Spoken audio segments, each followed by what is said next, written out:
Barkley from outside. He looked at that game. He was in the middle of the floor the entire night. Barkley gets it in very low. We did not see that in game one. It's the second time Robinson has done it. Before he was the unfiltered voice of basketball on TNT's Inside the NBA, before the laughs, the bold takes, and the off-the-cuff humor, Charles Barkley was something far more terrifying, unstoppable. A force of nature wrapped in a 6 feet 5 inches frame that defied expectations. Younger fans may know him as the guy cracking jokes next to Shaq, but make no mistake, Charles Barkley was once one of the most dominant and unique players to ever touch a basketball. Born on February 20th, 1963, in the small town of Leeds, Alabama, Charles grew up in a racially segregated environment. His early life was far from easy. His father left when Charles was still a baby. His stepfather died in an accident when he was just 11.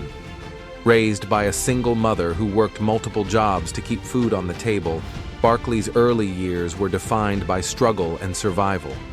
As a teenager, he wasn't exactly pegged for basketball greatness. At 5'10" and over 240 pounds by his junior year of high school, few believed he'd even make the varsity team, let alone the NBA. But one summer he sprouted nearly 6 inches. Suddenly, the undersized and overweight kid was a 6'4" rebounding machine. His game didn't rely on textbook fundamentals or graceful moves. It was brute force, speed, and instinct. Coaches didn't know what to make of him, but college scouts couldn't ignore him. He earned a scholarship to Auburn University, a school known more for football than basketball. There, Barkley became a phenomenon. He was often out of shape, notorious for devouring multiple pizzas late at night and leaving only empty boxes by morning. But when he stepped onto the court, it was as if gravity worked differently for him.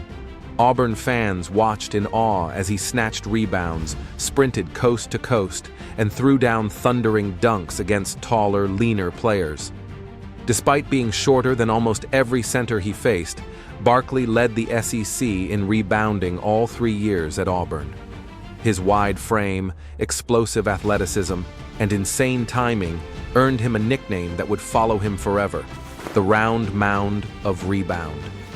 He averaged nearly 15 points and 10 rebounds per game on 68% shooting and led Auburn to its first NCAA tournament appearance in school history in 1984. The NBA came calling shortly after. That same year, Barkley was selected 5th overall in what many still call the greatest draft class in NBA history. Michael Jordan, Hakeem Olajuwon, John Stockton, and Charles Barkley. But the road wasn't smooth. Barkley initially didn't want to play for the Philadelphia 76ers due to their salary cap issues. In a bizarre attempt to avoid being drafted by them, he went on a 2-day eating binge, showing up over 300 pounds. But Philly took him anyway. The team had just won the NBA title a year earlier and was stacked with legends like Julius Erving and Moses Malone. Barkley entered the league overweight and underprepared. He struggled until Malone pulled him aside and gave him a dose of tough love. "You're fat and you're lazy." For anyone else, Barkley would have snapped back. But this was Moses Malone, a 3-time MVP and NBA champion. Barkley listened. Under Malone's mentorship, he dropped 50 pounds and transformed his body. By his second season, he was averaging 20 points and 13 rebounds per game. Within 3 years, the Sixers traded Malone and handed the team over to Barkley. But that decision cost them dearly. Malone continued to thrive elsewhere, while Barkley, despite putting up MVP-level numbers, couldn't carry the franchise alone. From 1986 to 1991, Barkley was a walking highlight reel, posting 26 points and 12 rebounds a night, ranking top 10 in both categories year after year. He led the league in true shooting percentage 4 years straight and proved to be one of the most efficient scorers in NBA history, yet playoff success eluded him. The Sixers' front office failed to build a contending roster, and Barkley's frustration boiled over, on the court, with the media, and even with the fans. In 1991, that frustration reached its peak when Barkley, reacting to racial slurs from a fan, spit in the direction of the crowd, only to accidentally hit a young girl. He apologized, and from that day forward, he vowed never to let his emotions get the best of him again. In 1992, after 9 tumultuous seasons in Philadelphia, the Sixers finally traded Barkley to the Phoenix Suns. That summer, he joined the Dream Team, America's first Olympic team of NBA players, and instantly became the top scorer on a roster filled with legends. Barkley shined on the world stage, leading the team with 18 points per game on a jaw-dropping 71% shooting. He was the heart of a squad that changed basketball forever. That momentum carried into the 92-93 NBA season. Barkley showed up in the best shape of his life, driven like never before.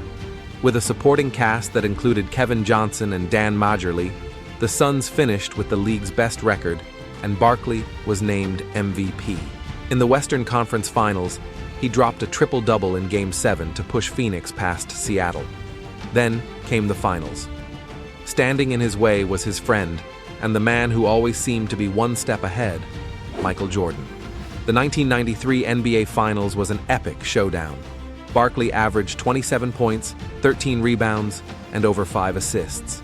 But despite his brilliance, the Bulls won in 6. A clutch three-pointer by John Paxson ended Barkley's dream of a championship. The look on his face in that post-game press conference said it all: defeat, heartbreak, finality. The Suns would remain contenders, but Barkley's window slowly closed. 2 straight playoff losses to Hakeem Olajuwon's Houston Rockets, after holding 2-0 and 3-1 leads, shattered the team's chemistry. A fallout with teammate Kevin Johnson sealed the end of that era. Barkley earned one more Olympic gold medal in 1996, once again leading Team USA in scoring, before being traded to the Rockets in a last-ditch effort to chase a ring alongside Hakeem and Clyde Drexler. But time had caught up with all three. By the end of his career, Barkley was slowed by injuries, including a quadriceps rupture in his final season. Yet he returned for one last game, scoring a single basket off an offensive rebound, walking off the court on his own terms. No ring, no parade, but no regrets. Charles Barkley retired with over 23,000 points, 12,000 rebounds, and a reputation as the greatest undersized power forward the game has ever seen. In 1986, he became the shortest player in NBA history to lead the league in rebounding.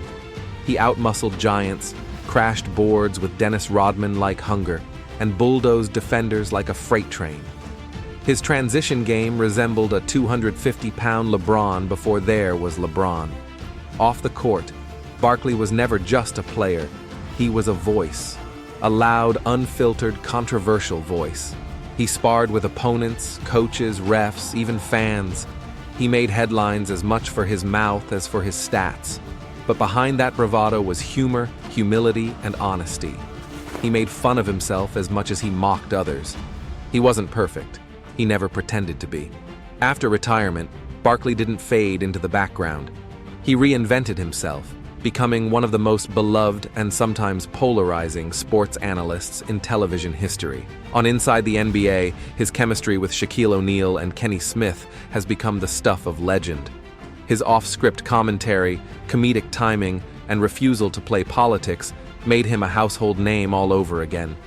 Beyond television, Barkley became a philanthropist and investor. He's quietly donated millions to historically black colleges and universities and regularly speaks on race, politics, and social issues.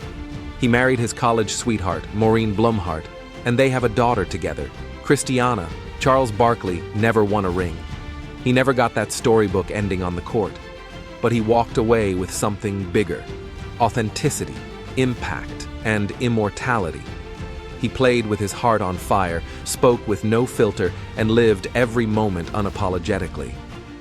In the end, that's what made Charles Barkley unforgettable.